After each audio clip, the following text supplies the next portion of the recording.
शासन ऐसी गौशाला का संचालन नहीं कर सकता जैसा इस समिति के सदस्यों ने किया है।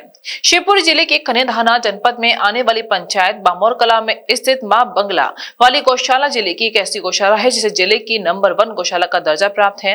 उक्त गौशाला जब सरकारी हाथों में थी, जब भगवान भरोसे थी, लेकिन बामोर कला के युवाओं ने इस गौशाला को गोद लेकर इसे जिले की एक आदर्श गौशाला बना दिया है। आज ये गौशाला स्वावलंब की दिशा में बढ़ रही है और इस गौशाला में आज 114 गौवंश हैं। बामोर कला पंचायत ने गौशाला का निर्माण करवाया था। सरकारी खर्चे से भवन और शेड बन गया था, लेकिन गौशाला संचालित नहीं हो पा रही थी। धीरे धीरे ये गौशाला वीरान हो गई। उसके बाद इस गौशाला को स्थानीय स्तर पर युवाओं द्वारा एक समिति बनाकर इसका संचालन किया जाने लगा। गौशाला समिति के युवाओं ने बताया कि हमारी पूरी टीम का उद्देश्य गौ माता की सेवा करना, बीमार गौवंश को सहारा देना। वहीं सबके सहयोग से गौशाला 2 बार जिले में नंबर 1 आई है। गौशाला को पूरे MP में नंबर 1 का दर्जा प्राप्त हुआ है। हमारा लक्ष्य गौ सेवा करना है। गायों के दूध को हम बाजार में बेचकर गौशाला का काम कराते हैं। सम्मानित मिल चुका है आपकी गौशाला को? जी, पिछली बार जो पूर्व कलेक्टर साहब अक्षय सिंह जी थे, उन्होंने 3 बार अचूक निरीक्षण किया था पहली बार, और वो जाके इतने ज़्यादा प्रसन्न हुए थे कि इन्होंने 2 बार इस गौशाला को जिले की नंबर 1 गौशाला के नाम से इन्हें अवार्ड भी दिया है। और माननीय पूर्व विधायक साहब KP सिंह जी ने भी इस गौशाला का निरीक्षण किया था और मल्हावनी में और पिछोर में भी इन्हें गौशाला का तारीफ़ की थी कि अगर गौशाला किसी को देखना है तो बामोर की गौशाला जाकर देखें। और ये आप यहाँ पर देख सकते हैं किस प्रकार से यहाँ संचालन हो रहा है। गौशाला में अभी क्रमशः 110 से 114 गाय उपलब्ध हैं, जिसमें से हमारे पास 7 गाय दूध देने वालियाँ हैं और 9 गाय हमारे पास बीमार हैं। इसमें 4 ज़्यादा सीरियस रहती हैं जिनके अपंग हैं, और 3 गाय जो हैं वो बीमार है बहुत लंबे समय से, लेकिन वो सफ़र कर रही हैं हम लोगों की सेवाओं के कारण। इस गौशाला को हम पिछले 2 साल से संचालित कर रहे हैं, जिसमें गांव का पूरा सहयोग रहता है। हमारे मित्र हैं, उन लोगों का पूरा सहयोग रहता है इस गौशाला को चलाने में। हमारे पास एक गौशाला में एक गौरथ है जिसको हम पूरे बाज़ार में ले जाते हैं, जिससे गांव बस्ती से जो धौन होता है, आटा होता है, सब्जी होती हैं, दुकानदारों के द्वारा सब्जियां प्रदान की जाती हैं, वो सब्जियां लाके हम यहाँ पर खिलाते हैं। जिसकी हैं करीब 4-5 लीटर दूध होता है एक टाइम का। वो 5 लीटर दूध हम लोग बाज़ार में बिक्री करते हैं उसकी, और उस बिक्री से जो पैसा आता है तो हमारे यहाँ जो मजदूर हैं उनकी हम तनख्वाह दे पाते हैं। बाकी हमें कोई ऐसे आर्थिक सहायता गवर्नमेंट के द्वारा ज़्यादा दी नहीं जाती है। तो आप गौशाला जन सहयोग से ही चला रहे हैं? जी, हम लोग सब गौशाला जन सहयोग से चला रहे हैं।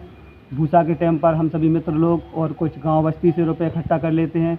कुछ हमारे देश विदेश में भी कुछ हमारे मित्र यार हैं, वो भी वहाँ पे पैसा भेजते हैं। इस गौशाला में हर एक चीज़ दूसरों के द्वारा दान की गई है।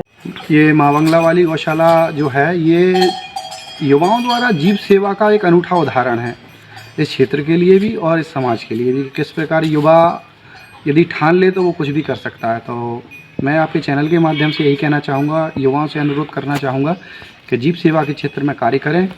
और ये जीव सेवा जो है वो सर्वोपरि ही, यहाँ से जीव सेवा भी हो रही है और पर्यावरण का संरक्षण भी हो रहा है, और यही हमारे संविधान के कर्तव्य भी हैं। संवैधानिक कर्तव्यों को पूरा करते हुए इस प्रकार के कार्य करना एक बहुत उत्तम उदाहरण है। और यहाँ वरिष्ठ अधिकारी गण और युवाजन और ग्रामीण सभी का सहयोग रहता है, उसी के बदौलत ये गौशाला चल पा रही है। बहुत बहुत धन्यवाद। बोलो गौ माता की जय।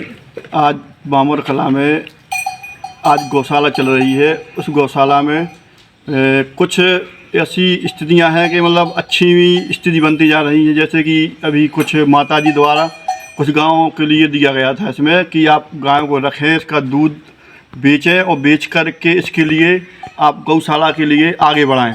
और इससे आगे कुछ गांव के लोगों द्वारा भी इसमें अपने लिए सामान की व्यवस्था होती है।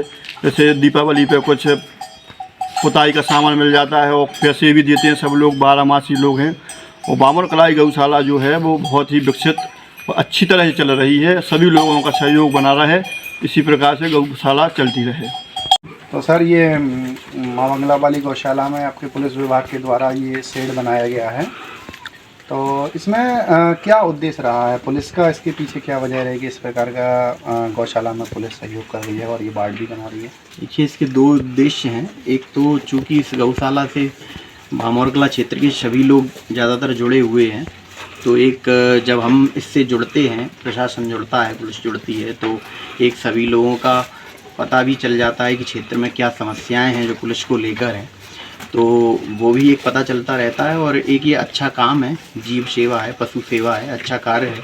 और एक इसका और कारण है, यदि गायें आवारा घूमती हैं रोड पर तो एक्सीडेंट की संख्या भी बढ़ जाती है, जिससे इनका तो नुकसान होता है जीव का, और साथ में जनहानि की भी काफ़ी आशंकाएं रहती हैं। तो अगर वो यहाँ रहेंगी, रोड पर नहीं रहेंगी, तो इनका भी बचाव होगा और जनहानि से भी बचा जा सकता है। तो ये दोनों कारण हैं और एक अच्छा कार्य है। और हमारे जो वरिष्ठ अधिकारी हैं वो लगातार निर्देश देते रहते हैं कि एक तो ऐसे कार्य किए जाएं जिससे जनता में जाना भी हो जाए और जीवों की रक्षा और जनहानि भी बची रहे। अच्छा, तो जैसे ये अभी शेड आपके विभाग द्वारा बनवाया गया है, लगभग सभी इसमें अधिकारियों का सहयोग है, आपका भी सहयोग है जी। तो इसमें अभी तो इतनी तादाद में तो गोवंश नहीं आ पाता जितना सड़कों पे है, फिर भी अभी बहुत संख्या में सड़क पर है। अब उसके लिए क्या योजना है कोई, और उसमें क्या कोई परिवर्तन या और कोई विकास इसमें किया जा सकता है? जी बिल्कुल, आप लोगों का भी सहयोग रहे और सभी लोग इसके लिए आप मुहिम लगाएं, और हमसे जो सहयोग बनता है प्रशासन से वो हम सभी लोग सहयोग करेंगे। बिल्कुल, बहुत बहुत धन्यवाद। विश्व स्तरीय चिकित्सा सुविधाओं से युक्त JP diagnostics radiology and pathology centre, Mathura का पहला complete radiology and pathology diagnostic facility से सुसज्जित। Doctor Deepak Agarwal and doctor Nidhi Agarwal, JSR tower, Govardhan crossing, NH 90, Mathura.